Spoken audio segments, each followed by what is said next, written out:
You've done some work, and I think maybe your father wrote some articles on him too, but um, on Robert Spemann, the late German Catholic philosopher, who was a friend of several recent popes. I learned about him from Jordan Daniel Wood, the scholar who publishes out of Notre Dame. He's a scholar of Maximus the Confessor, but he recommended Spamann's book. Have it over there on my shelf. Persons: The Difference Between Someone and Something, translated in English, published by Oxford. But so basically, he's a personalist, and does a lot of good work detailing the development of the idea of a person Yeah, in the history of philosophy. And you also obviously are employed by the John Paul II Institute, who is yeah. famously a personalist as well. So how do you see the notion of person or personhood as fitting into Plato's ontology, if it does?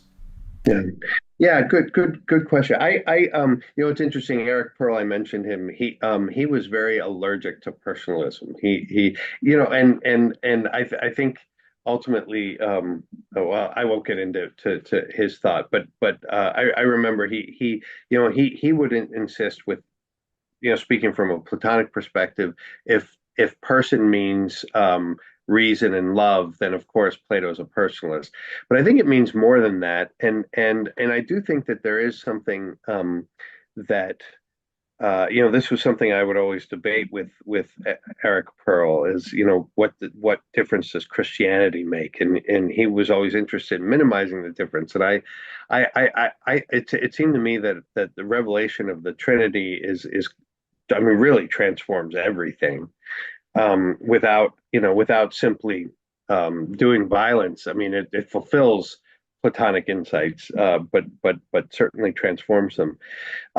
There's something about the reciprocity of the person, um, and this is precisely what's so profound about the Trinity. When we talk about a personal God, it's kind of a big question whether you can think of God, um, the one God, as personal, or when you use the language of personhood and God, are you already talking about the Trinity? And I mean, there's a certain ambiguity there, but I think that it's important to see that um, persons make sense in relation to each other, and there's something about the face-to-face relation that is expressed in personhood that's very hard to find in Plato. So this would be something that I think is, the reason is constituted in love for the good, but the good doesn't love us back. There's no sense of the good loving us back. You don't really get that until, I mean, you get it in a really radical and extraordinary way in Dionysius the Areopagite. Now, all that being said, I also have a certain um, um, um, caution about personalism, because I think that uh, very often personalist thinkers tend to very often. There's a tendency in some personalist thinkers to downplay the metaphysical dimension and the ontological dimension, and also the analogical dimension.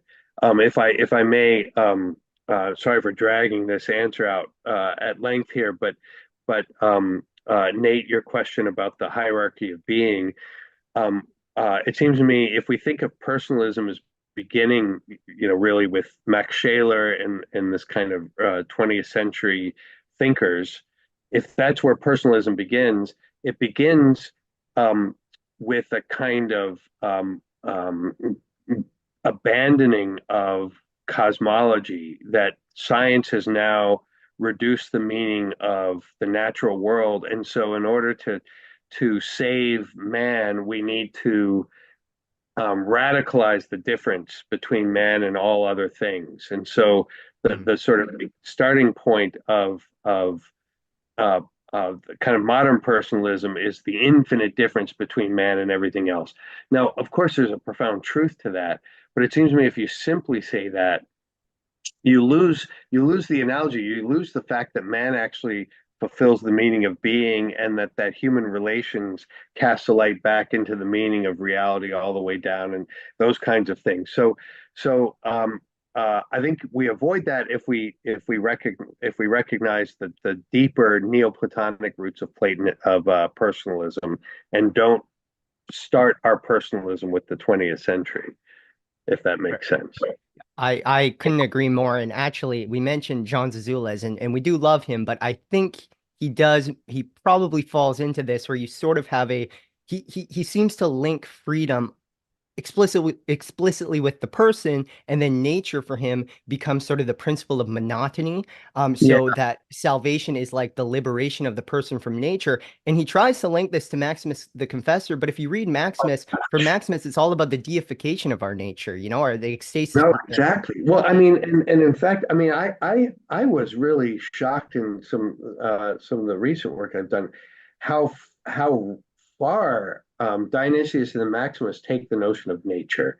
I mean, the freedom ultimately for Maximus is the will as nature. I mean, it's the natural will is the holy one. I mean, the notion of nature is it's not left behind in Maximus, as far as I can tell. I'm not a Maximus scholar, but Mhm. Yeah. yeah, Yeah.